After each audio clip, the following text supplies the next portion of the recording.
Estoy parado frente al altar de la iglesia más elegante de Polanco, viendo cómo mi único hijo está a punto de casarse, cuando la madre de la novia se levanta de su asiento, me señala con el dedo y suelta en voz alta para que todos escuchen: «Ese no es un padre, ese es un desastre con traje». La novia se ríe. Algunas personas voltean incómodas, pero mi hijo no se ríe. Él se queda inmóvil un segundo, como procesando lo que acaba de pasar. Luego, con una calma que me hiela la sangre, se quita el micrófono del saco, se voltea hacia la novia y dice: «Se acabó». Y cancela la boda, ahí mismo, en el acto. La sala entera se queda congelada. Ni un suspiro, ni un movimiento, solo silencio. Pero lo que mi hijo hizo a la mañana siguiente no solo destruyó a esa familia, también destruyó la mía. Antes de contarles cómo llegamos a ese punto, necesito que me ayuden con algo. Déjenme un comentario y díganme desde qué ciudad o país nos están escuchando. Me gustaría saber quiénes están del otro lado de esta historia, porque lo que voy a contarles no es ficción, es mi vida, y tal vez en algún lugar alguien está viviendo algo parecido. Me llamo Arturo Villarreal. Tengo 62 años. Nací y crecí en la Ciudad de México, en una familia de clase trabajadora que nunca tuvo mucho, pero que siempre tuvo dignidad. Mi padre era técnico en una fábrica de textiles. Mi madre, costurera. Aprendí desde muy chico que el dinero no llega solo, que hay que trabajarlo con las manos, con la mente y con el alma. A los 18 años entré a trabajar como ayudante en una empresa de transporte de carga. A los 25 ya era supervisor, a los 35 socio minoritario y a los 50 años dueño de 3 de las rutas de logística más importantes del país. No soy multimillonario, pero tengo lo suficiente para vivir bien, muy bien. Una casa en Lomas de Chapultepec, un departamento en Cuernavaca, inversiones en bienes raíces, cuentas de ahorro sólidas y una empresa que, aunque ya no manejo día a día, sigue generando ingresos constantes.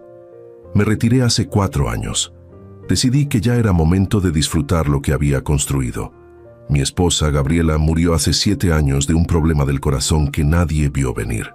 Fue rápido, doloroso, devastador, pero la vida sigue, aunque uno no quiera, y me quedé con lo más valioso que teníamos juntos, nuestro hijo, Sebastián.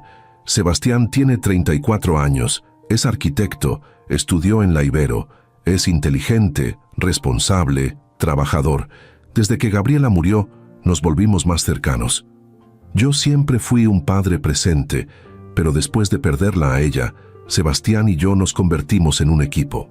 Cenábamos juntos los domingos. Hablábamos de negocios, de la vida, de sus proyectos.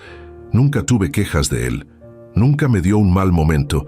Era, en todos los sentidos, un buen hijo. Hace 2 años, Sebastián conoció a una mujer llamada Daniela Ordóñez. La conoció en un evento corporativo. Ella trabajaba en relaciones públicas para una firma de lujo. Era bonita, segura de sí misma, con ese aire de quien está acostumbrada a moverse en círculos de dinero. Desde el principio me pareció intensa. Sebastián estaba fascinado. Yo traté de mantenerme neutral. No quería ser el típico padre que opina de todo. Pero algo en ella no me cuadraba. No era solo una sensación, era algo en su forma de hablar, en cómo siempre mencionaba lo que tenía, lo que conocía, a quién conocía, en cómo cada conversación con ella terminaba siendo un catálogo de su vida perfecta. Y lo más extraño, siempre hacía preguntas sobre mí, sobre mis propiedades, sobre mis inversiones, sobre mis planes para la empresa. Don Arturo, me decía con esa sonrisa brillante, usted debe tener una estrategia muy clara para cuando decida heredar todo, ¿no? Porque con lo que ha construido, imagino que ya tiene todo planeado. La primera vez que lo dijo, lo tomé como curiosidad. La segunda, como descaro. La tercera, como una bandera roja. Pero Sebastián estaba enamorado. Y cuando un hombre está enamorado, es ciego, sordo, inmune a cualquier advertencia. Un año después de conocerse, Sebastián me anunció que se iban a casar. Me lo dijo en una cena, los 3 juntos, en un restaurante de Polanco.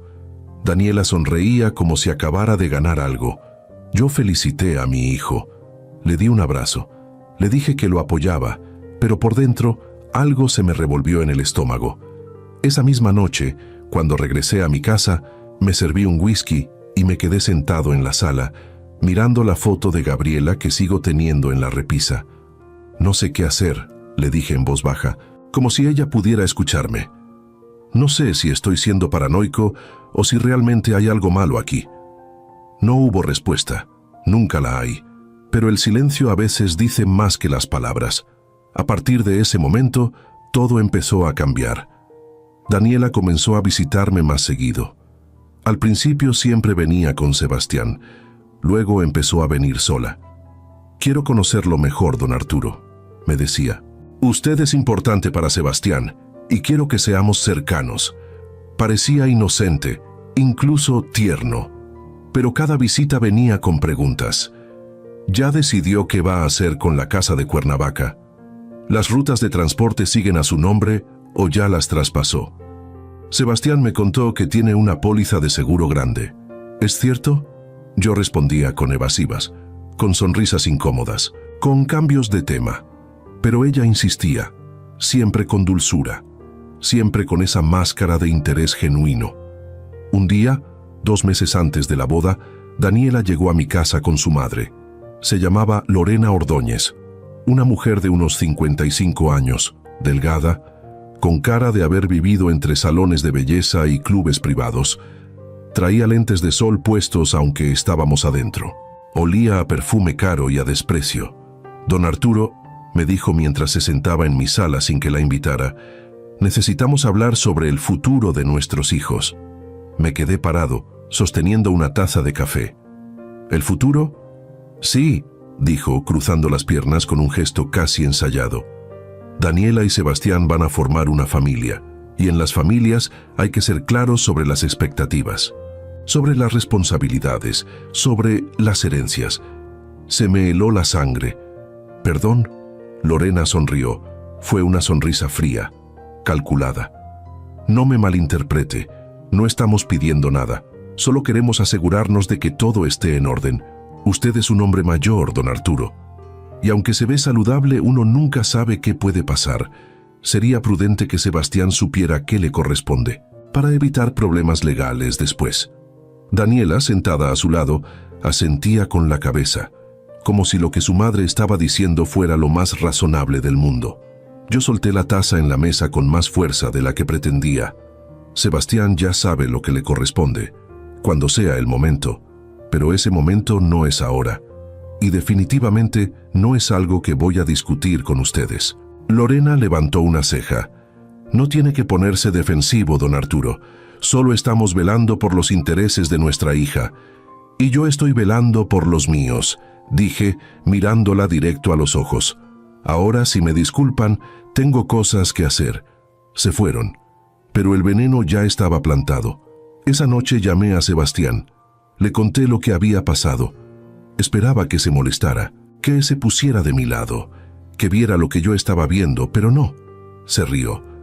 «Papá, están nerviosas por la boda. La mamá de Daniela es intensa, lo sé, pero no es mala persona. Solo quiere lo mejor para su hija. Sebastián, me estaban preguntando por mi testamento, por mis propiedades, como si yo ya estuviera muerto. Estás exagerando». «No estoy exagerando, algo no está bien. Papá», dijo con un tono que me dolió más de lo que esperaba. «Creo que estás siendo injusto. Daniela te quiere, su familia te respeta. No arruines esto por paranoia». Colgó. Me quedé sentado en el sillón con el teléfono en la mano, sintiendo cómo algo se rompía entre nosotros. Pero yo no iba a quedarme quieto. A la mañana siguiente contraté a un investigador privado, un tipo discreto, profesional, que me habían recomendado años atrás cuando tuve problemas con un socio desleal. Le di un solo encargo: averiguar todo lo que pudiera sobre Daniela Ordóñez y su familia. «¿Qué busco específicamente?», me preguntó. «Deudas, demandas, antecedentes, cualquier cosa que no cuadre. Y si no encuentro nada, entonces me equivoqué. Pero si encuentras algo, necesito saberlo antes de que mi hijo se case». El investigador asintió. Le tengo resultados en 2 semanas. No fueron 2 semanas, fue una. Me llamó un jueves por la tarde. Don Arturo, necesito verlo. En persona, ya. Nos vimos en una cafetería cerca de Reforma. El tipo llegó con una carpeta gruesa. La puso sobre la mesa con cuidado, como si fuera una granada a punto de explotar. ¿Qué encontraste?, pregunté. Más de lo que esperabas, dijo. Abrió la carpeta. Adentro había documentos, impresiones de redes sociales, registros públicos. Daniela Ordóñez tiene 3 demandas civiles pendientes, 2 por fraude en contratos de trabajo, 1 por apropiación indebida de fondos en su antigua empresa. Se me cortó la respiración. Y su madre, Lorena Ordóñez, tiene un historial más largo, 2 divorcios. En ambos casos demandó a sus ex esposos por manutención excesiva. Uno de ellos la contrademandó por extorsión. Ganó. Ella tuvo que pagar. También tiene deudas con 3 bancos. Una de ellas está en proceso de embargo. Sentí que la cafetería daba vueltas. ¿Y Sebastián sabe algo de esto? El investigador negó con la cabeza. No lo creo, pero hay más. Sacó una hoja impresa. Era una conversación de WhatsApp. Logré acceder a esto a través de un contacto. Es una conversación entre Daniela y su madre, de hace 3 semanas. Leí. Daniela. Ya casi, mamá. La boda es en 2 meses. Lorena. ¿Y el viejo ya firmó algo? Daniela. Todavía no, pero Sebastián va a presionarlo. Le dije que su papá debería poner todo a su nombre antes de la boda, por seguridad. Lorena. Bien. Una vez que estén casados, todo es comunidad de bienes, y si el viejo se resiste, ya sabemos qué hacer. Daniela. ¿Estás segura de que va a funcionar? Lorena. Funcionó con tu padrastro, funcionará con este. Se me cayó el papel de las manos. Hay más, dijo el investigador, pero creo que con esto es suficiente. Salí de esa cafetería sintiendo que me habían vaciado por dentro. No era paranoia, no estaba exagerando. Mi hijo estaba a punto de casarse con una mujer que solo quería mi dinero. Y peor aún, tenían un plan para conseguirlo. Esa noche no dormí. Me quedé despierto pensando en cómo decirle a Sebastián, en cómo mostrarle la verdad sin que me odiara, en cómo protegerlo sin perderlo. Pero al final no tuve que hacer nada, porque el día de la boda todo explotó solo. La mañana de la boda amaneció perfecta, demasiado perfecta. El cielo estaba despejado, el sol brillaba con esa intensidad dorada que solo se ve en la Ciudad de México cuando el smog decide darnos un respiro. La iglesia de San Agustín en Polanco estaba decorada como si fuera la boda de una familia real europea. Flores blancas por todas partes, velas enormes en cada rincón, listones de seda colgando de los bancos. Todo coordinado al milímetro por un wedding planner que estoy seguro cobró más de lo que mi padre ganó en toda su vida. Yo llegué temprano. Me puse el traje que había mandado hacer especialmente para la ocasión. Gris Oxford, corte italiano, zapatos de piel inglesa. Me vi al espejo antes de salir de casa y pensé, Gabriela estaría orgullosa. Luego me acordé de lo que estaba a punto de pasar y el orgullo se me convirtió en un nudo en el estómago, porque yo llevaba conmigo la carpeta del investigador. No toda, solo las páginas más importantes, las conversaciones de WhatsApp, los documentos de las demandas, las pruebas de las deudas de Lorena. Lo había metido todo en un sobre manila que guardé en el coche, debajo del asiento del conductor. Mi plan era sencillo: esperar el momento adecuado, llevar a Sebastián aparte y mostrarle la verdad.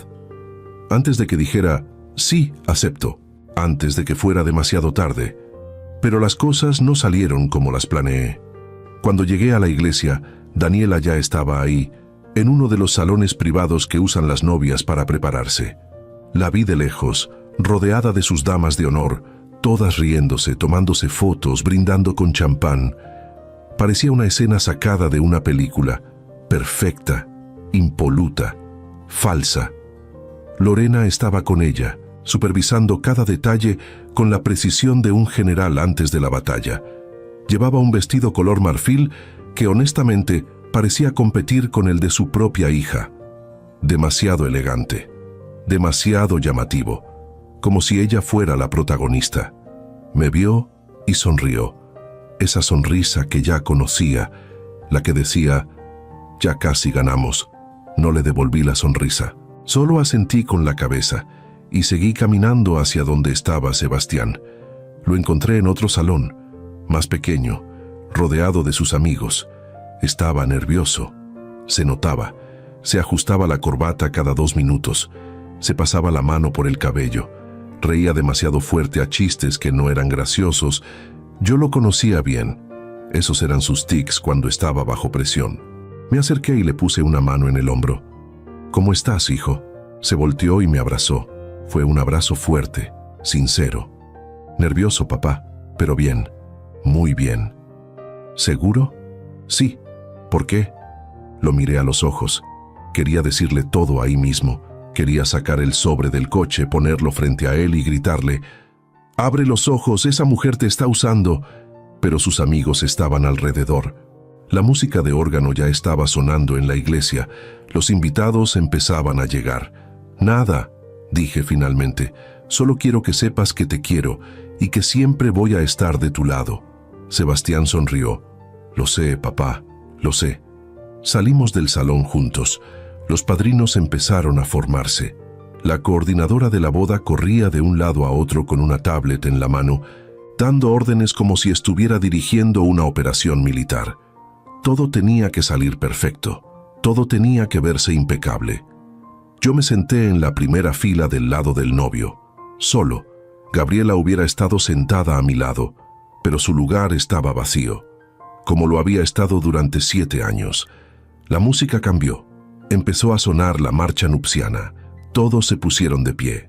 Las puertas de la iglesia se abrieron y apareció Daniela, del brazo de su padre. Un hombre mayor, de traje azul marino, con cara de quien ha aprendido a mantenerse callado para sobrevivir. No sonreía, solo caminaba, como un hombre cumpliendo una condena. Daniela, en cambio, brillaba. El vestido era espectacular. Strapless con pedrería en el corpiño, una cola interminable. El velo cubría su rostro, pero se podía ver su sonrisa. Esa sonrisa de triunfo. Lorena estaba sentada al otro lado del pasillo, en la primera fila del lado de la novia. Llevaba un pañuelo en la mano, supuestamente para limpiarse las lágrimas de emoción. Pero yo la vi. No estaba llorando. Estaba calculando, mirando todo, a todos. Y cuando sus ojos se cruzaron con los míos, me sostuvo la mirada. Fue un duelo silencioso, una guerra sin palabras. La ceremonia comenzó. El sacerdote habló sobre el amor, sobre el compromiso, sobre la unión eterna de 2 almas. Palabras bonitas, vacías, porque yo sabía que nada de eso era real. Llegó el momento de los votos. Sebastián habló primero. Dijo cosas hermosas sobre Daniela, sobre cómo ella lo hacía mejor persona, sobre cómo no podía imaginar su vida sin ella. Tuve que apretar los puños para no levantarme y detener todo ahí mismo. Luego le tocó a Daniela. Sacó un papel doblado de su ramo. «Sebastián», comenzó con voz temblorosa, «desde el día que te conocí, supe que eras especial. No solo por lo que eres, sino por lo que representas, por la familia que tienes, por el legado que cargas». Se me erizó la piel. «Sé que tu papá es un hombre importante, un hombre que ha construido mucho, y prometo cuidar de ti, de él y de todo lo que han construido juntos». La gente suspiraba, les parecía tierno, emotivo, pero yo escuché cada palabra como lo que era, una declaración de intenciones, un anuncio público de lo que venía. El sacerdote continuó: «Si alguien tiene alguna razón por la cual estos dos no deban unirse en matrimonio, que hable ahora o calle para siempre». Silencio absoluto. Miré a Sebastián, luego a Daniela, luego al sobre que había dejado en el coche, pero me quedé callado. El sacerdote sonrió. «Entonces, por el poder que me ha sido conferido, esperen». La voz vino desde atrás. Todos voltearon. Era un hombre de unos 40 años, con traje oscuro, de pie junto a la última fila de bancas. No lo reconocí de inmediato, pero algo en su cara me resultaba familiar. «¿Quién es usted?», preguntó el sacerdote, claramente incómodo. Soy Roberto Mendoza, ex esposo de Lorena Ordóñez. El murmullo recorrió la iglesia como un incendio. Lorena se puso pálida, se puso de pie. Tú no tienes nada que hacer aquí. Tengo todo el derecho de estar aquí, dijo Roberto con calma. Sacó un papel de su saco. Especialmente cuando tengo una orden judicial que impide a Lorena acercarse a cualquier patrimonio relacionado con nuevos matrimonios hasta que salde sus deudas conmigo. El sacerdote parecía perdido. Yo no entiendo. Es simple, dijo Roberto, caminando hacia el frente. Lorena tiene un patrón, casa a su hija con hombres de dinero, manipula la situación, accede a los bienes, y cuando ya no hay nada más que sacar, desaparece. Lo hizo conmigo, lo intentó con otros dos, y ahora lo está haciendo aquí. Sebastián se volteó hacia Daniela. ¿Qué está diciendo? Daniela negaba con la cabeza, con los ojos llenos de lágrimas. Es mentira, él está loco. Pero Lorena ya estaba retrocediendo hacia la puerta lateral. Fue entonces cuando yo me levanté. Saqué mi teléfono. Tenía las conversaciones de WhatsApp guardadas en fotos. Las proyecté en mi pantalla y caminé hacia el altar. Sebastián, dije con voz firme, necesitas ver esto. Mi hijo me miró confundido. Luego miró la pantalla. Empezó a leer y su rostro cambió. La mandíbula se le apretó. Los ojos se le pusieron vidriosos. Las manos le temblaron. ¿Qué es esto?, preguntó mirando a Daniela. Sebastián, yo puedo explicar. ¿Qué es esto?, gritó. La iglesia entera se quedó congelada. Daniela comenzó a llorar. No es lo que parece. Ya casi, mamá, la boda es en 2 meses, leyó Sebastián en voz alta. El viejo ya firmó algo. Una vez que estén casados, ¿todo es comunidad de bienes? Se volteó hacia mí. ¿Esto es real? Sí. Sebastián dio un paso atrás. Se quitó el micrófono que llevaba prendido en el saco. Respiró profundo. Y luego, con una voz tan fría que me dio escalofríos, dijo, se acabó. Daniela extendió la mano hacia él. No, por favor, podemos hablar. No hay nada que hablar. Sebastián, pero él ya estaba caminando hacia la salida. Los invitados comenzaron a murmurar. Algunos se levantaron. Otros sacaron sus teléfonos para grabar. Lorena intentó detenerlo. Esto es un error. Tu padre está manipulando todo. Sebastián se detuvo frente a ella. La miró directo a los ojos. Usted, dijo con desprecio, nunca vuelva a acercarse a mí ni a mi familia. Y salió de la iglesia. Yo lo seguí. Afuera, Sebastián estaba recargado contra su coche, con las manos en la cabeza. Respiraba agitado. Temblaba. Me acerqué despacio. Hijo, ¿por qué no me lo dijiste antes?, me gritó. Traté, no me escuchaste. Debiste insistir, debiste obligarme a ver. No puedo obligarte a nada, Sebastián. Ya eres un hombre adulto. Solo podía darte las herramientas para que vieras la verdad. Se cubrió la cara con las manos. Soy un idiota. No, fuiste un hombre enamorado, y eso te hace humano. Me iba a casar con una estafadora. Lo sé. Me iba a robar. A ti, a mí, a todos. Lo sé.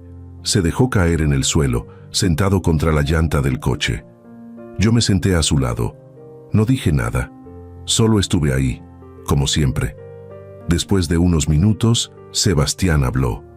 ¿Qué hago ahora? Ahora nos vamos a casa, y mañana pensamos con la cabeza fría. ¿Y ella? Ella ya no es tu problema. Nos subimos al coche y nos fuimos. Dejamos atrás la iglesia, los invitados confundidos, las flores blancas y el desastre que quedó de lo que debía ser el día más feliz de su vida. Pero la pesadilla apenas comenzaba, porque a la mañana siguiente, Sebastián hizo algo que yo nunca esperé. Esa noche dormimos poco. Sebastián se quedó en mi casa. No quería estar solo.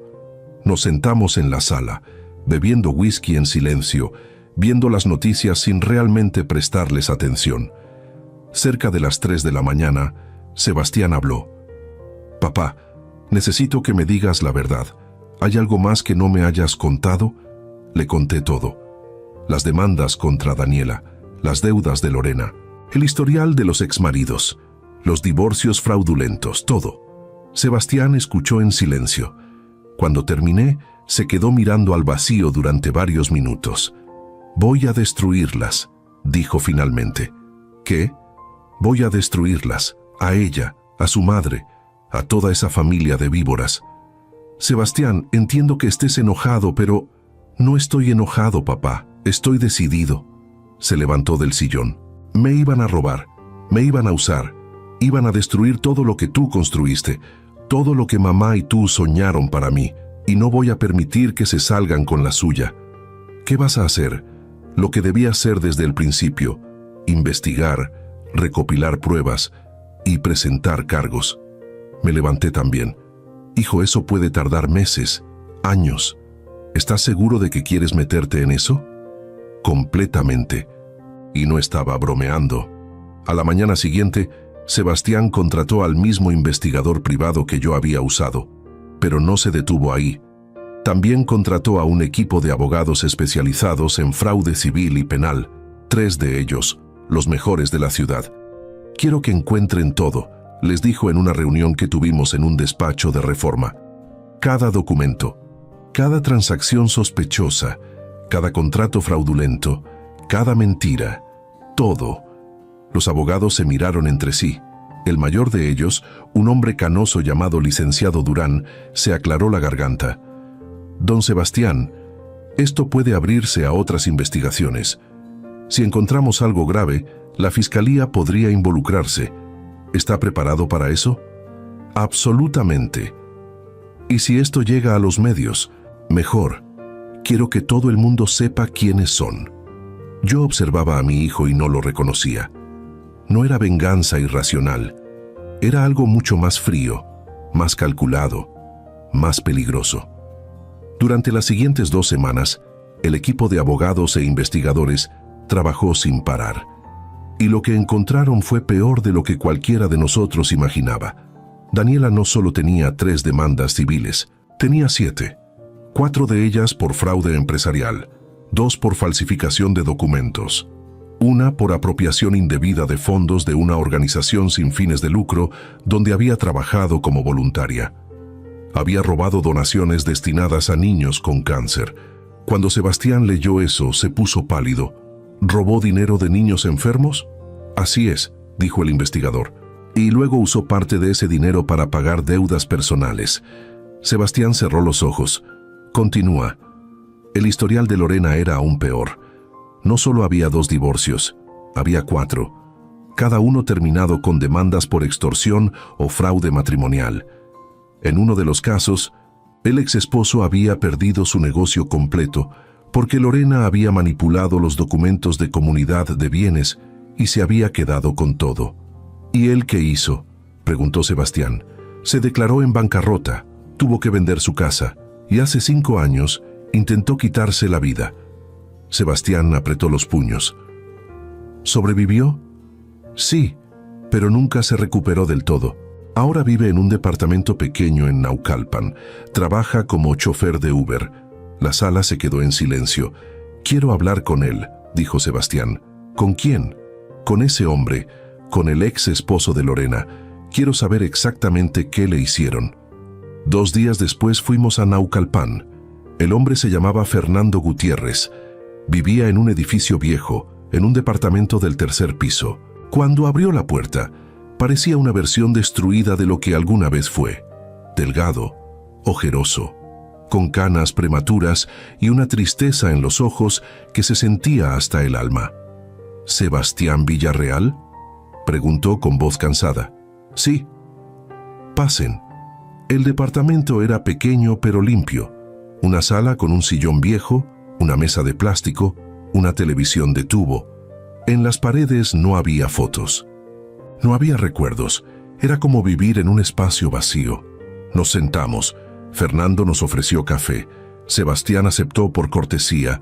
Yo solo observaba. «Supe lo que pasó en tu boda», dijo Fernando. «Salió en redes sociales. Un amigo me mandó el video». «¿Hay video?», preguntó Sebastián sorprendido. «Todo el mundo grabó. Ya tiene más de 200.000 reproducciones». Sebastián cerró los ojos. «Lo siento», dijo Fernando. «No debí decir eso. No, está bien, quiero saber qué me espera». Fernando bebió un sorbo de su café. ¿Qué quieres que te diga? Todo. ¿Cómo te conoció Lorena? ¿Cómo empezó todo? ¿Cómo terminó? Fernando respiró hondo y comenzó a contar. Conocí a Lorena en una exposición de arte. Yo tenía una empresa de importación de muebles. Me iba bien, muy bien. Acababa de comprar una casa en Coyoacán. Tenía 3 tiendas, planes de expansión. Lorena llegó a mi vida como un huracán. Era hermosa, inteligente, sabía exactamente qué decir. Me hizo sentir especial. Me hizo sentir que yo era el hombre más importante del mundo. Hizo una pausa. Se le quebró la voz. Nos casamos 6 meses después, y todo cambió. Empezó a pedirme que pusiera sus nombres en las cuentas del negocio. Para protegerlo, decía. Por si algo te pasa. Yo confié, firmé. Y 2 años después, cuando quise divorciarme porque descubrí que me estaba engañando con otro hombre, ella ya tenía control de todo. ¿Cómo? Había falsificado contratos, había manipulado documentos notariales, tenía un abogado cómplice. Para cuando me di cuenta, yo ya no era dueño de nada. Todo estaba a nombre de ella. Las tiendas, la casa, las cuentas bancarias, todo. Sebastián lo miraba con horror. Intenté pelear en los tribunales, continuó Fernando. Gasté todo lo que me quedaba en abogados. Pero ella tenía más recursos, más conexiones, más experiencia. Al final, perdí. Perdí todo, incluida mi dignidad. ¿Y Daniela?, preguntó Sebastián. ¿Ella sabía? Fernando asintió. Daniela era cómplice desde el principio. Ella era quien investigaba a los hombres, quien buscaba víctimas. Lorena le enseñó todo. Es un negocio familiar. Se me revolvió el estómago. ¿Por qué no las denunciaste?, pregunté. Fernando me miró con ojos cansados. Lo intenté, pero no tenía pruebas suficientes, y ellas tenían abogados que sabían cómo manipular el sistema. Además, cuando un hombre denuncia a una mujer por fraude matrimonial, nadie te cree. Te ven como el perdedor, como el hombre débil que se dejó manipular. Te conviertes en el chiste. Sebastián se levantó. Caminó hacia la ventana. Se quedó ahí, mirando hacia afuera, procesando todo lo que acababa de escuchar. No voy a hacer otro chiste, dijo finalmente. Fernando lo miró. ¿Qué vas a hacer? Voy a hacer lo que tú no pudiste. Voy a destruirlas, legalmente, con pruebas, con testigos, con todo lo que haga falta. ¿Estás seguro? Porque ellas no se van a quedar quietas. Van a pelear, van a mentir, van a destruirte si pueden. Sebastián se volteó. Pues que lo intenten. Salimos de ese departamento con un nuevo aliado. Fernando aceptó declarar.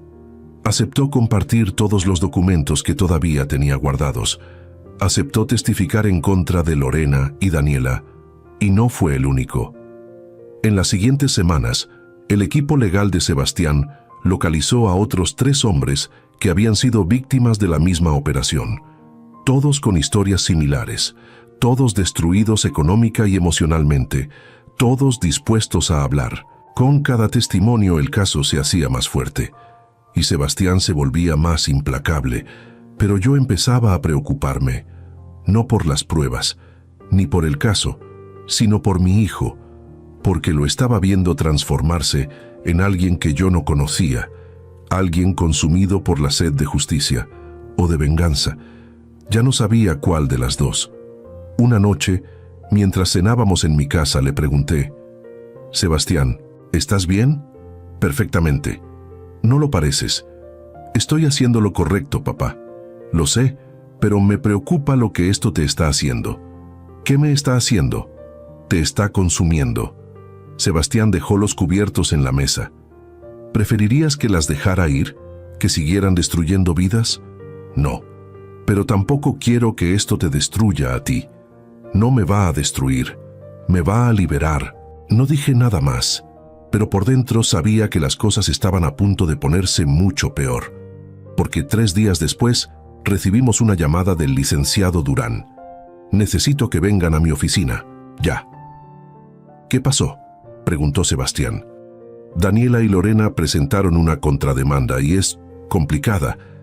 Llegamos a la oficina en menos de 1 hora. El licenciado Durán nos esperaba con cara de preocupación.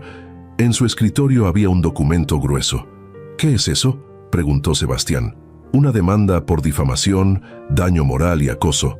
Daniela y Lorena están alegando que tú, tu padre y nuestro equipo están llevando a cabo una campaña de desprestigio en su contra. Están pidiendo 10 millones de pesos en daños». Sebastián se rió. Fue una risa seca, sin humor. «¿En serio?». «Completamente en serio. Y hay más». El abogado pasó una hoja. «También están alegando que tu padre manipuló pruebas, que el investigador privado que contrataste violó su privacidad y que las conversaciones de WhatsApp que presentaste en la iglesia fueron obtenidas ilegalmente». Yo me levanté de la silla. «Eso es ridículo». «Puede ser ridículo, don Arturo, pero es lo que están alegando y tenemos que responder». Sebastián se quedó callado. Luego sonrió. Fue una sonrisa que me asustó. «Perfecto», dijo. «¿Perfecto?», preguntó el abogado. «Sí, porque si ellas quieren pelea legal, les vamos a dar la pelea de sus vidas». Y así comenzó la guerra. La guerra legal que se desató en los siguientes meses fue como nada que hubiera vivido antes. Y eso que yo había pasado por demandas laborales, problemas con socios desleales y auditorías fiscales agresivas. Pero esto era diferente. Esto era personal. Esto era brutal. Daniela y Lorena contrataron a uno de los bufetes más caros de la ciudad, un despacho con oficinas en Santa Fe, con abogados que cobraban 5,000 pesos la hora y que tenían fama de ganar casos imposibles. Su estrategia era simple: atacar primero, atacar fuerte y hundirnos en una guerra de desgaste hasta que nos rindiéramos por agotamiento o por falta de recursos. Pero cometieron un error fundamental. Asumieron que Sebastián y yo nos íbamos a cansar, que íbamos a retroceder, que íbamos a negociar. No conocían a mi hijo y definitivamente no me conocían a mí. La primera audiencia fue en un juzgado civil del centro de la ciudad. Un edificio gris, viejo, con pasillos que olían a humedad y a papel amarillento. Llegamos temprano. Sebastián vestía traje negro, camisa blanca, corbata azul marino. Se veía como un ejecutivo en reunión de consejo, pero sus ojos tenían algo diferente, algo frío, algo determinado. Daniela y Lorena llegaron 15 minutos después, ambas vestidas de forma conservadora. Daniela con un traje sastre gris, sin maquillaje excesivo, el cabello recogido en una cola simple. Lorena con un vestido negro hasta la rodilla, lentes oscuros que no se quitó hasta entrar a la sala. Venían acompañadas de 3 abogados, 2 hombres de mediana edad con maletines de piel y una mujer joven con una tablet en la mano. Cuando Daniela me vio, desvió la mirada, pero Lorena me sostuvo la mirada con esa expresión de desprecio que ya le conocía, como si yo fuera el culpable de todo, como si yo hubiera arruinado sus planes perfectos. La audiencia fue técnica. El juez, un hombre de unos 60 años con bigote blanco y cara de haber visto demasiadas mentiras en su vida, revisó los documentos presentados por ambas partes. Escuchó los argumentos preliminares y al final, después de 2 horas de alegatos, declaró que el caso continuaría. «Hay suficientes elementos para proceder», dijo con voz cansada. «Ambas partes presentarán sus pruebas completas en la siguiente audiencia, programada para dentro de 4 semanas». Salimos del juzgado y Sebastián estaba tenso. 4 semanas más. «Es el proceso, hijo. Hay que tener paciencia». «No tengo paciencia, quiero que esto termine ya». «Lo sé, pero hay que hacerlo bien». Esa misma tarde, el equipo de investigadores nos presentó nuevo material. Habían encontrado algo grande, algo que cambiaba todo. Nos reunimos en las oficinas del licenciado Durán. Sobre la mesa había una computadora portátil y una serie de documentos impresos. El investigador, un hombre delgado de unos 40 años llamado Javier, nos explicó con voz profesional. «Encontramos transferencias bancarias de las cuentas personales de Daniela a cuentas offshore en Panamá. En los últimos 3 años ha movido más de 8 millones de pesos». Sebastián se inclinó sobre la mesa. «¿8 millones? Así es. y no hay declaración fiscal de ese dinero, lo que significa que es lavado de dinero o evasión fiscal, probablemente ambas. ¿Y Lorena? Javier pasó a otra pantalla. Lorena tiene cuentas en Islas Caimán. Hemos rastreado movimientos por más de 20 millones de pesos en los últimos 10 años. Todo producto de sus divorcios anteriores. Todo sin declarar. El licenciado Durán se acomodó los lentes. Esto ya no es solo fraude civil. Esto es un delito federal. Podemos presentar esto ante la fiscalía. Sebastián se recargó en la silla. ¿Qué pasa si lo hacemos? Si lo hacemos, esto deja de ser una demanda civil y se convierte en una investigación penal. La fiscalía tomaría el caso. Ellas podrían enfrentar cargos por lavado de dinero, evasión fiscal y fraude. Las penas pueden ser de 5 a 15 años de prisión. Yo miré a mi hijo. ¿Estás seguro de que quieres llegar tan lejos? Sebastián no dudó ni un segundo. Completamente seguro. Hijo, una vez que abramos esa puerta, no hay vuelta atrás. Esto se va a poner muy feo. Ya está feo, papá. Solo estamos haciendo que la verdad salga a la luz. 2 días después presentamos una denuncia formal ante la Fiscalía General de la República. El caso fue asignado a la Unidad de Delitos Financieros y las cosas se aceleraron. La Fiscalía solicitó acceso a todas las cuentas bancarias de Daniela y Lorena. También pidieron registros telefónicos, correos electrónicos y documentos fiscales de los últimos 10 años. Fue como abrir una caja de Pandora. Cada documento revelaba más mentiras, más fraudes, más víctimas. Descubrieron que Lorena había usado identidades falsas en algunos de sus matrimonios anteriores, que había falsificado firmas en contratos notariales, que tenía al menos 2 investigaciones abiertas en otros estados que nunca se habían completado por falta de pruebas, y Daniela no era mejor. Además de las demandas civiles que ya conocíamos, la Fiscalía encontró que había participado en un esquema de fraude inmobiliario en Querétaro. Había vendido propiedades que no existían a inversionistas extranjeros. El monto total del fraude era de más de 15 millones de pesos. Cuando el fiscal, a cargo del caso, nos presentó toda la información en una reunión privada, incluso yo me quedé sin palabras. Esto es una organización criminal, dijo el fiscal, un hombre serio de unos 50 años con cara de pocos amigos. No son 2 mujeres oportunistas. Es una operación estructurada, con años de experiencia, con víctimas en varios estados. ¿Cuántas víctimas?, preguntó Sebastián. Hasta ahora hemos identificado 14, pero seguramente hay más. 14 hombres, 14 familias destruidas, 14 vidas arruinadas. El fiscal continuó. Vamos a solicitar órdenes de aprehensión, pero necesitamos que ustedes sigan colaborando. Necesitamos que mantengan la presión y necesitamos que estén preparados para lo que viene. ¿Qué viene?, pregunté. Ellas van a intentar huir, o van a intentar negociar, o en el peor de los casos van a intentar intimidarlos. No me pueden intimidar, dijo Sebastián con esa voz fría que ya me preocupaba. No subestime lo que pueden hacer cuando se sientan acorraladas, don Sebastián. Gente así es capaz de cualquier cosa. Y tenía razón. Una semana después comenzaron las amenazas. La primera fue sutil. Una llamada anónima a mi casa a las 2 de la mañana. Una voz distorsionada electrónicamente que decía: «Retiren la denuncia o van a lamentar las consecuencias». Colgué y llamé inmediatamente al investigador Javier. «Necesito que rastreen esta llamada. Ya lo estamos haciendo, pero usan tecnología para ocultar el origen. Va a tomar tiempo». La segunda amenaza fue más directa. Sebastián recibió un sobre en su oficina. Dentro había fotos de su coche, de su edificio, de los lugares que frecuentaba, y una nota escrita a mano.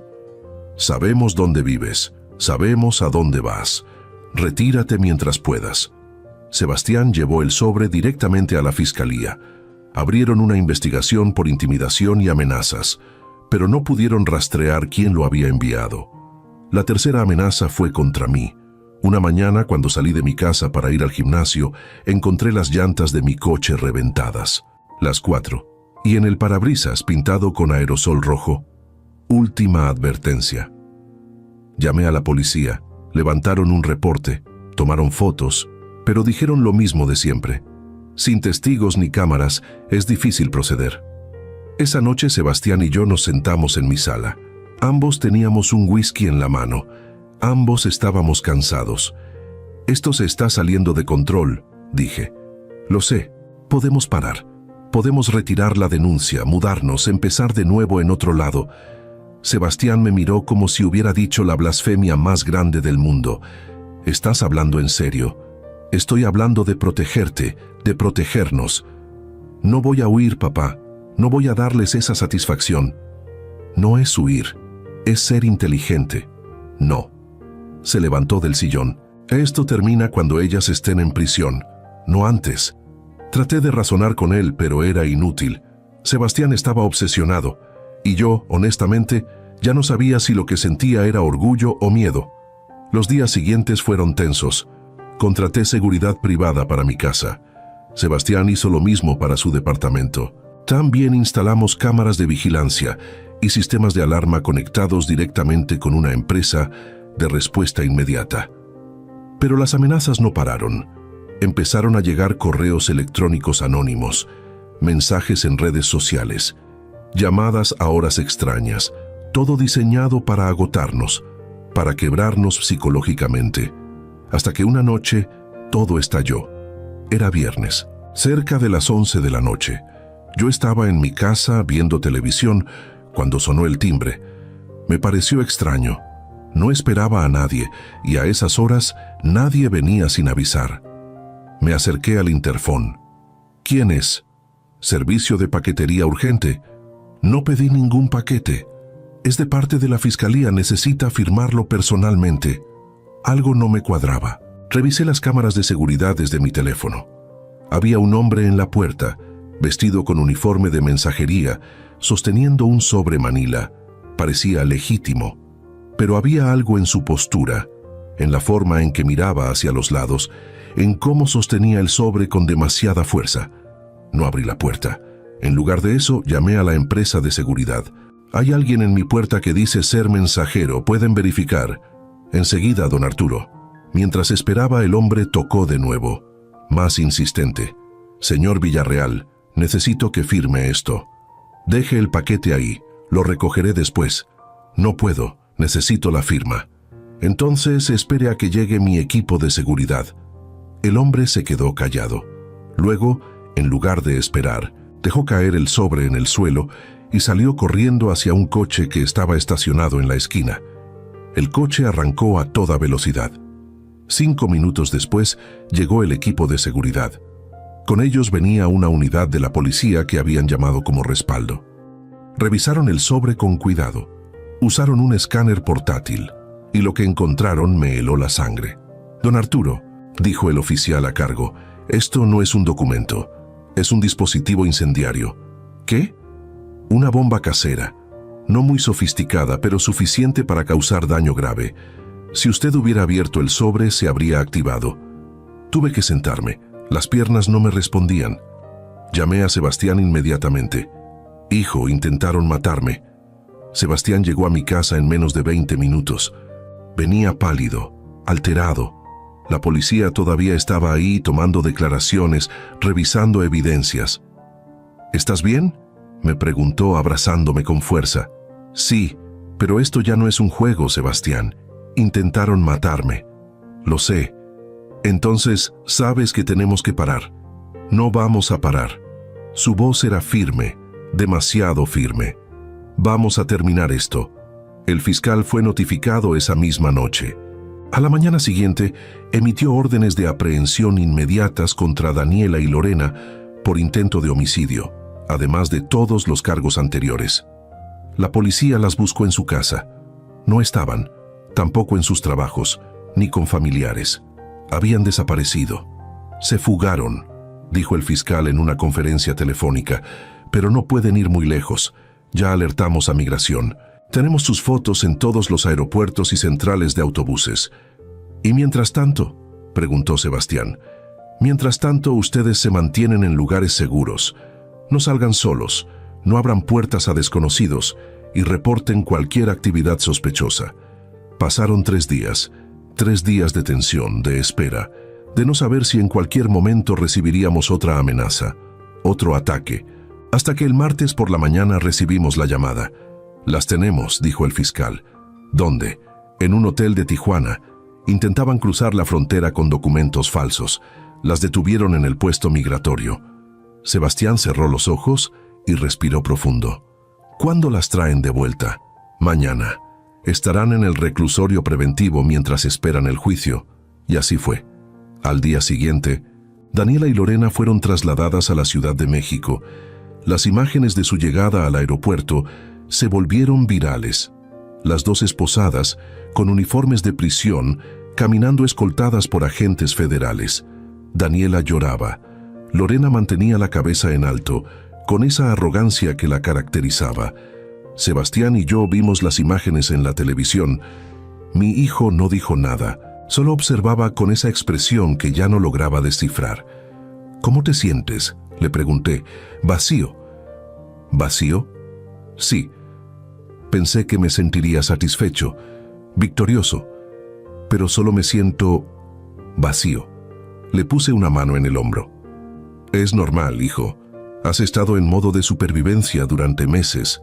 Ahora que terminó, tu cuerpo y tu mente necesitan procesar todo». «¿Cuándo termina el procesamiento?» «No lo sé. Cada quien tiene su tiempo». El juicio comenzó 2 meses después. Fue un proceso largo, agotador, lleno de testimonios desgarradores. Los 14 hombres que habían sido víctimas de Daniela y Lorena testificaron. Algunos lloraron, otros apenas podían hablar. Todos contaron historias similares, historias de manipulación, de fraude, de vidas destruidas.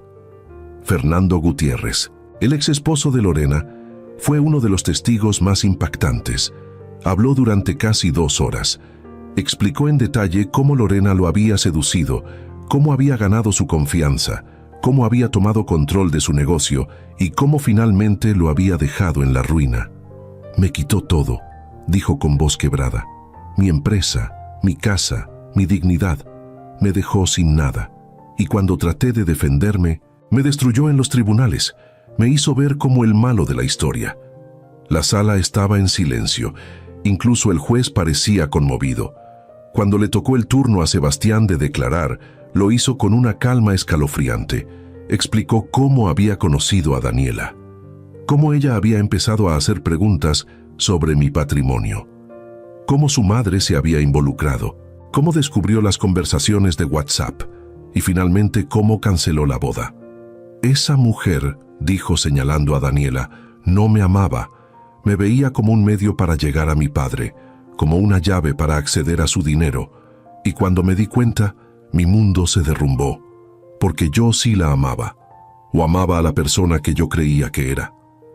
Daniela sollozaba en su lugar. Sus abogados trataban de consolarla, pero nadie en esa sala le creía. La defensa intentó argumentar que todo era un malentendido, que las conversaciones estaban sacadas de contexto, que los divorcios anteriores de Lorena habían sido legítimos, que las demandas contra Daniela eran exageradas, pero las pruebas eran abrumadoras.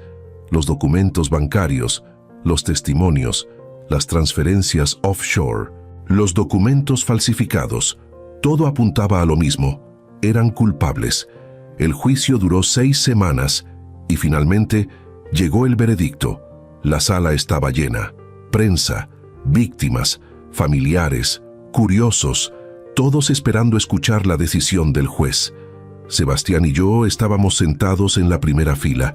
Él sostenía mi mano con fuerza. Yo sentía cómo le temblaba. El juez entró. Todos se pusieron de pie. Luego nos indicó que nos sentáramos. Después de revisar todas las pruebas presentadas, comenzó con voz solemne. «Este tribunal encuentra a Daniela Ordóñez culpable de fraude, falsificación de documentos, lavado de dinero, evasión fiscal e intento de homicidio. La sentencia es de 18 años de prisión sin posibilidad de reducción de pena». Daniela colapsó. Gritó. Sus abogados trataron de calmarla, pero era inútil. El juez continuó. «Lorena Ordóñez es declarada culpable de los mismos cargos, además de liderar una organización criminal. La sentencia es de 22 años de prisión». Lorena no se movió, no gritó, Solo miró al frente con esa expresión vacía de quien sabe que todo terminó. La sala estalló en murmullos. Los periodistas corrieron a sus teléfonos. Las víctimas abrazaban a sus familias. Algunos lloraban de alivio. Sebastián soltó mi mano. Se puso de pie y salió de la sala sin decir palabra. Lo seguí afuera. Lo encontré recargado contra una columna del juzgado, respirando agitado. «Se acabó», dije. «Sí». «¿Y ahora qué?» Ahora no lo sé». Lo abracé. Mi hijo, mi único hijo, que había peleado como un guerrero, pero que ahora parecía un hombre roto. «Vamos a casa», le dije. «Ya hicimos lo que teníamos que hacer. Ahora es momento de sanar». Sebastián asintió, pero en sus ojos vi algo que me preocupó. Vi que, aunque habíamos ganado la batalla legal, él había perdido algo en el proceso, algo que tal vez nunca recuperaría, y yo no sabía cómo ayudarlo a encontrarlo de nuevo. Los meses que siguieron al juicio fueron los más extraños de mi vida. Habíamos ganado. Daniela y Lorena estaban en prisión. La justicia había prevalecido. Los medios nos llamaban héroes. Las víctimas nos agradecían. La fiscalía nos reconoció públicamente por nuestra colaboración. Todo parecía perfecto, pero no lo era. Sebastián no era el mismo, y yo tampoco. Mi hijo se encerró en sí mismo. Dejó de ir a la oficina con regularidad. Delegó la mayoría de sus proyectos en sus socios. Pasaba días enteros en su departamento sin salir. Cuando lo llamaba, respondía con monosílabos. Cuando lo visitaba, lo encontraba sentado en su sala mirando al vacío, con la televisión apagada y las cortinas cerradas. «Hijo, necesitas hablar con alguien», le dije una tarde, después de encontrarlo en el mismo lugar donde lo había visto 3 días antes, usando la misma ropa. «Estoy bien». «No estás bien. Llevas semanas así». «Solo necesito tiempo». «Ya ha pasado tiempo, y cada día estás peor». Se levantó del sillón con movimientos lentos. «¿Qué quieres que haga, papá? ¿Que salte de felicidad? ¿Que celebre que metimos a 2 mujeres a la cárcel? No, pero tampoco quiero verte destruirte». «No me estoy destruyendo, solo estoy procesando». «Llevas meses procesando y no estás avanzando».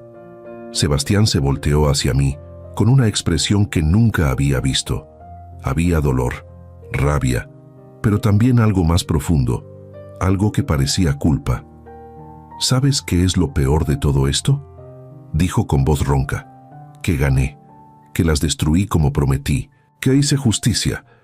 Pero no me siento mejor, me siento peor, porque al final del día yo amaba a esa mujer, y aunque era una mentira, aunque todo era falso, mis sentimientos eran reales, y ahora tengo que vivir con el hecho de que la persona que amé nunca existió».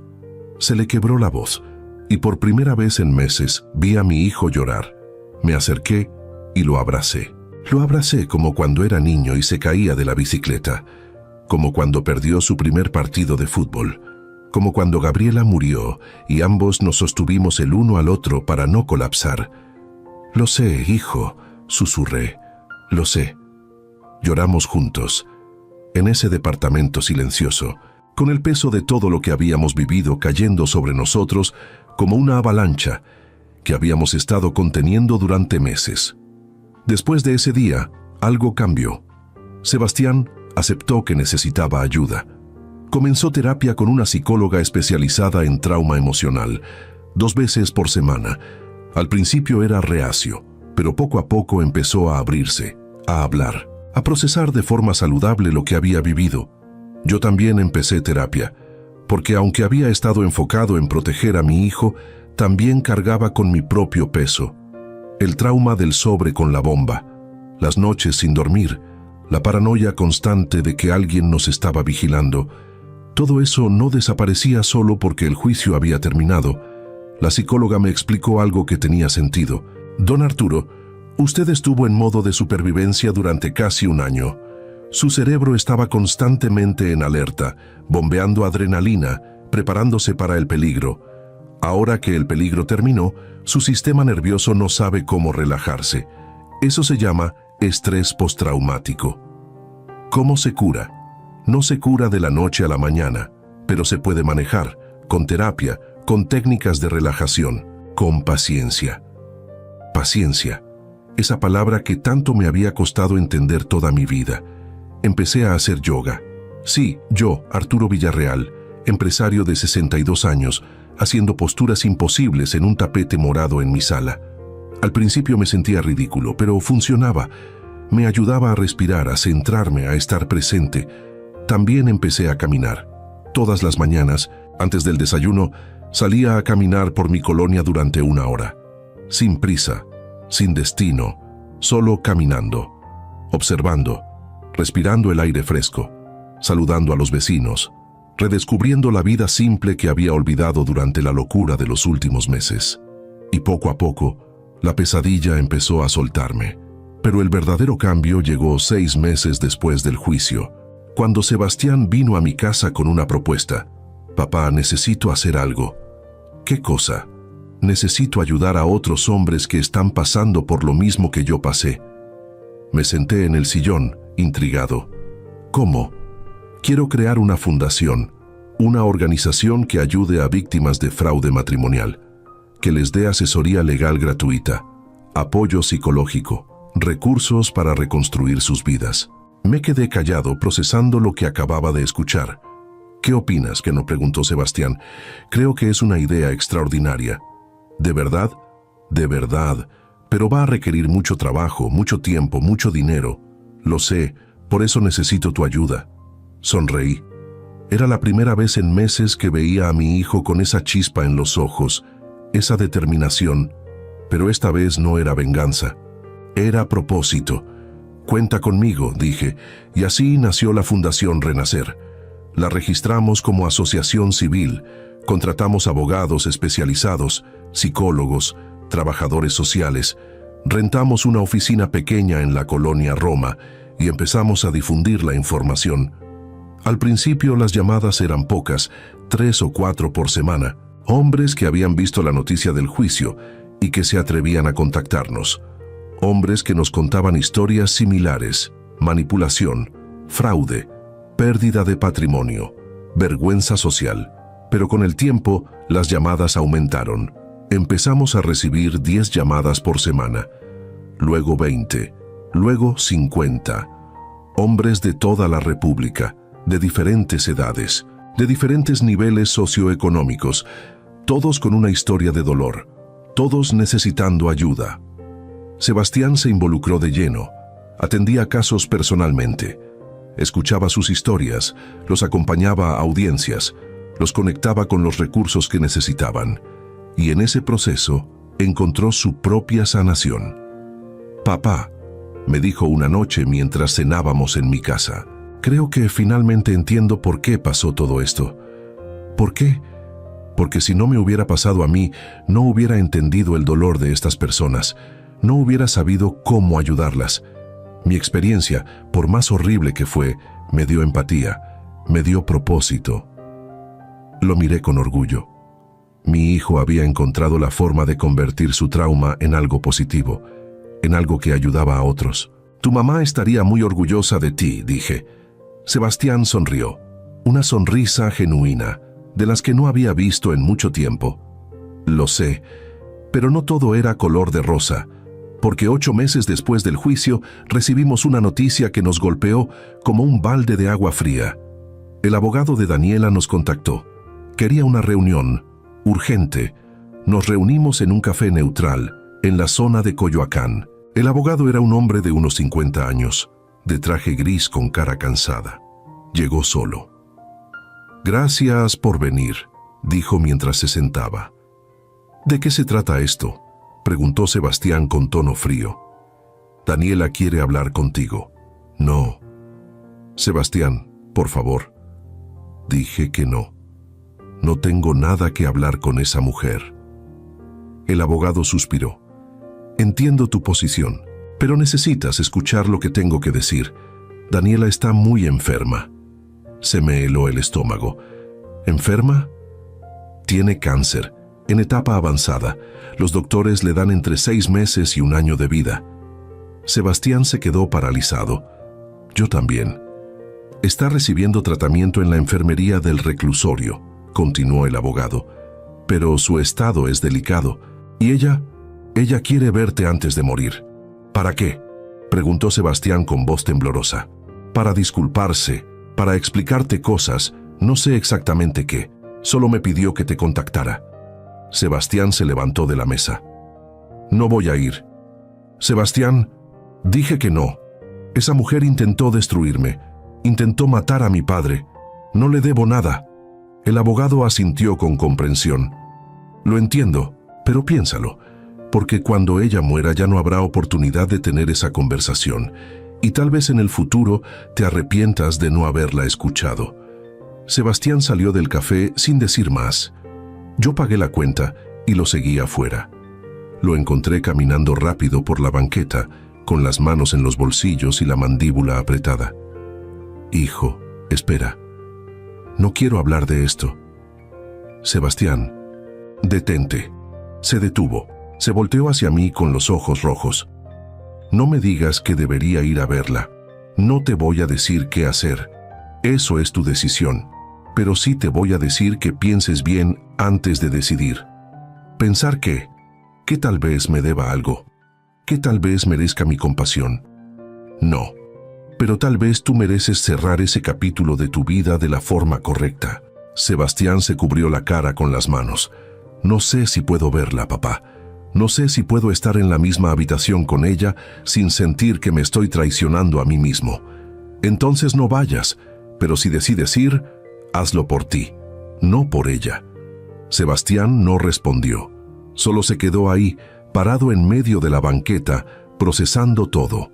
Esa noche no dormí, pensando en Daniela, en todo lo que había hecho, en todo el daño que había causado, pero también pensando en el hecho de que era un ser humano, que estaba muriendo, y que, independientemente de sus crímenes, eso era una tragedia.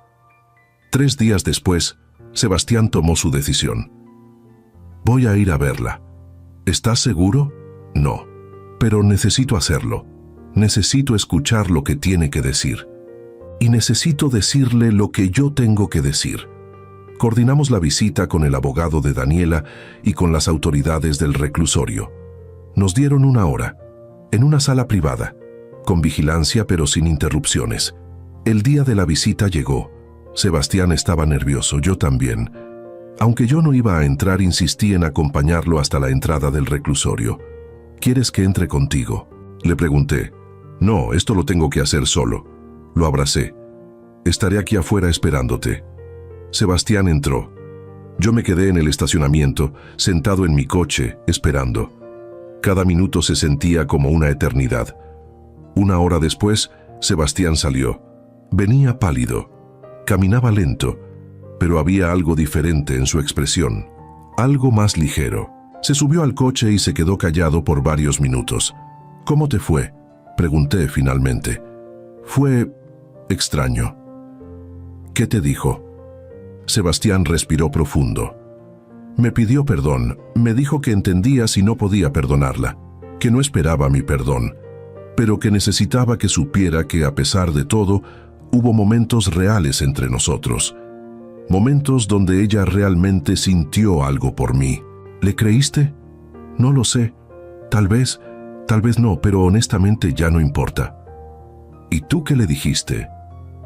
Le dije la verdad, que me había destrozado, que me había robado la capacidad de confiar en las personas, que por su culpa había pasado por un infierno, pero también le dije que la perdonaba. Me sorprendió escuchar eso. ¿La perdonaste? Sí, no por ella, sino por mí, porque cargar con ese resentimiento me estaba matando por dentro y necesitaba soltarlo. Sebastián se volteó hacia mí. Tenía lágrimas en los ojos, pero sonreía. Me siento libre, papá. Por primera vez en mucho tiempo, me siento libre. Lo abracé, y en ese abrazo sentí que mi hijo finalmente había cerrado ese capítulo, que finalmente podía empezar a vivir de nuevo. Daniela murió 4 meses después. No asistimos al funeral, pero Sebastián envió flores, con una tarjeta que decía simplemente, «Descansa en paz». Lorena cumplió su sentencia completa, 22 años. Cuando salió de prisión, era una mujer vieja, enferma y sola. Nadie de su familia la recibió. Ninguno de sus ex-esposos le habló. Murió 2 años después en un asilo público, sola, olvidada. La justicia había seguido su curso. Hoy, 6 años después de todo aquello, la vida es diferente, mejor, más tranquila. La Fundación Renacer sigue operando. Ahora tenemos 3 oficinas en diferentes estados. Hemos ayudado a más de 200 hombres a recuperar sus vidas, a salir del fraude, a reconstruirse. Y cada historia que escuchamos nos recuerda por qué hacemos esto. Sebastián se casó hace 2 años con una mujer maravillosa llamada Patricia. Es doctora, trabaja en un hospital público. Es honesta, trabajadora, sin pretensiones. La conoció en una conferencia sobre salud mental y trauma. Se enamoraron lentamente, con paciencia, con sinceridad. La boda fue pequeña, íntima, solo familia cercana y amigos verdaderos.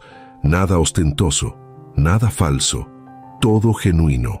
Cuando Sebastián me pidió que lo acompañara al altar, lloré, no de tristeza, sino de orgullo, porque mi hijo había sobrevivido a una tormenta que hubiera destruido a cualquiera, y había salido más fuerte del otro lado. Patricia y Sebastián me dieron un nieto hace 8 meses. Se llama Gabriel, como su abuela Gabriela. Es un bebé hermoso, con los ojos de su papá y la sonrisa de su mamá. Cada vez que lo cargo siento que la vida tiene sentido, que todo lo que pasamos valió la pena porque nos trajo hasta aquí. Yo sigo viviendo en la misma casa de Lomas de Chapultepec, pero ahora está llena de vida. Los domingos vienen Sebastián, Patricia y Gabriel a comer. Cocinamos juntos, reímos, contamos historias. Vemos a Gabriel gatear por la sala y meter todo a su boca. Y cuando los veo ahí, en mi sala, siendo una familia feliz, pienso en todo lo que tuvimos que pasar para llegar a este momento. Pienso en Daniela, en Lorena, en las amenazas, en el juicio, en el dolor, y me doy cuenta de que todo eso, por más horrible que fue, nos enseñó algo fundamental: que el dinero no vale nada si no tienes con quién compartirlo, que la familia verdadera no se define por sangre, sino por lealtad, y que la dignidad de un hombre no está en lo que tiene, sino en cómo se levanta después de caer. Ahora quiero compartir algo con todos los que están escuchando esta historia, especialmente con los adultos mayores, con los padres, con los abuelos, con cualquiera que tenga patrimonio y familia. Escuchen bien, porque esto puede salvarles la vida. Primero, nunca compartan información financiera con nadie que no sea absolutamente de confianza. Y con absolutamente me refiero a alguien que haya demostrado durante años, no meses, que merece esa confianza. Las personas que solo preguntan sobre dinero, propiedades, herencias y pólizas no están interesadas en ustedes, están interesadas en lo que tienen. Segundo, si alguien llega a sus vidas y rápidamente quiere acceso a sus cuentas, sus documentos, sus propiedades, corran lo más rápido que puedan, porque esa persona no es pareja, es depredador. Tercero, no tengan miedo de investigar. Si algo no les cuadra, si algo les genera desconfianza, investiguen, contraten profesionales, pidan referencias, revisen antecedentes. Es mejor parecer paranoico que terminar estafado. Cuarto, si sus hijos están en una relación que ustedes consideran peligrosa, hablen. Sí, puede que se molesten. Sí, puede que los acusen de entrometidos. Pero es mejor un hijo enojado que un hijo destruido. Hablen con amor, con pruebas, con paciencia, pero hablen. Quinto, si son víctimas de fraude, denuncien. Sé que da miedo, sé que da vergüenza, sé que sienten que nadie les va a creer, pero denuncien, porque si no lo hacen, esas personas seguirán destruyendo vidas, y ustedes tienen el poder de detenerlos. Y finalmente, lo más importante, perdonen, no por la otra persona, sino por ustedes, porque el resentimiento es un veneno que nos tomamos esperando que la otra persona muera. Perdonen para liberarse, para poder seguir adelante, para poder vivir en paz. Yo perdoné, Sebastián perdonó, y esa fue la decisión más liberadora que tomamos en todo este proceso. ¿Significa que olvidamos? No. Nunca olvidaremos lo que pasó, pero ya no dejamos que eso defina quiénes somos. Hoy soy Arturo Villarreal, tengo 68 años, soy padre, abuelo, fundador de una organización que ayuda a otros y soy un sobreviviente. No una víctima, un sobreviviente. Y si ustedes están pasando por algo similar, quiero que sepan esto, van a sobrevivir, va a doler, va a ser difícil, va a haber noches donde crean que no pueden más, pero van a sobrevivir, porque son más fuertes de lo que creen. Y del otro lado de esa tormenta hay vida, hay paz, hay propósito. Solo tienen que seguir caminando, un paso a la vez. Hace unas semanas, Sebastián y yo fuimos a visitar la tumba de Gabriela. Llevamos flores frescas, le contamos todo lo que había pasado. Le presentamos a Gabriel, aunque sé que ella ya lo conoce desde donde quiera que esté. Y mientras estábamos ahí, frente a su lápida, Sebastián me dijo algo que nunca voy a olvidar. «Mamá nos está cuidando, ¿verdad?» «Siempre», respondí, «porque siento que nos guió durante todo esto, que nos protegió, que nos dio la fuerza para seguir adelante». Tuve que limpiarme las lágrimas. Yo siento lo mismo. Nos quedamos ahí un rato más, en silencio, recordando, agradeciendo. Y cuando nos fuimos, sentí algo que no había sentido en años. Sentí paz. La vida nos había dado los golpes más duros que podíamos imaginar, pero también nos había dado la oportunidad de convertirnos en mejores hombres, en mejores personas. Y al final del día, eso es lo que importa. No cuánto dinero tienes, no cuántas propiedades, no cuánto éxito, sino qué tipo de persona eres cuando todo se derrumba. ¿Y qué haces para levantarte? Nosotros elegimos levantarnos con dignidad, con honor, con amor. Y esa decisión hizo toda la diferencia. Así que si están escuchando esta historia y están pasando por algo parecido, recuerden esto. No están solos. Hay ayuda, hay esperanza, hay un camino de regreso a la luz. Solo tienen que dar el primer paso. Y nosotros estaremos aquí para caminar con ustedes, porque eso es lo que hacen las familias verdaderas, no las de sangre, sino las del corazón. Caminan juntas, lloran juntas, se levantan juntas, y cuando finalmente llegan al otro lado de la tormenta, celebran juntas. Esa es mi historia. Esa es nuestra historia. Y si ayuda a una sola persona a abrir los ojos, a protegerse, a salvarse, entonces todo lo que pasamos habrá valido la pena. Cuídense, protéjanse, y nunca, nunca pierdan la esperanza, porque la vida siempre, siempre tiene una forma de sorprendernos, a veces con tragedias, pero también con milagros, y nosotros tuvimos ambas y elegimos quedarnos con el milagro.